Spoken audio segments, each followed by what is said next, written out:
क्या बोल रहे हैं? बोले हैं देखिए तो कैसा आया है। अरे ठीक खोला है। ताने सारे यहाँ सौटे जा।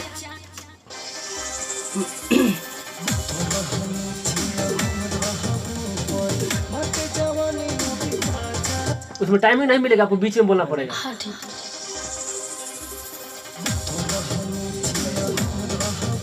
अरे बाप रे नहीं, स्टैंडर्ड वर्ड बोल रहे हैं। अरे बाप रे दैया रे नहीं हो।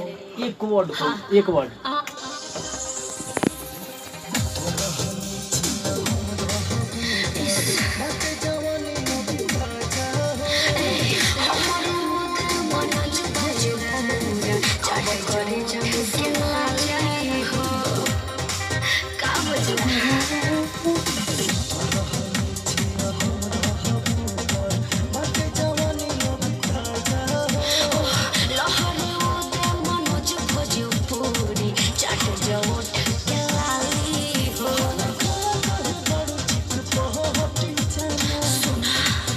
ये पे कहीं ना वो कहते हैं उस में बहुत गाना सुने यहाँ में।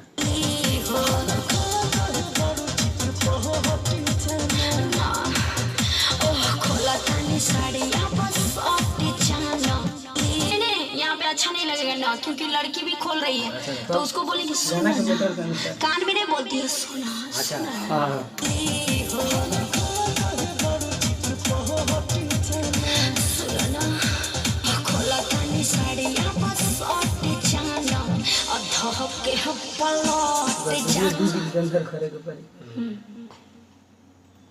अब आपको एक बार और बोलना पड़ेगा, ऐसे कि दूसरा अंतरा में केवल, क्योंकि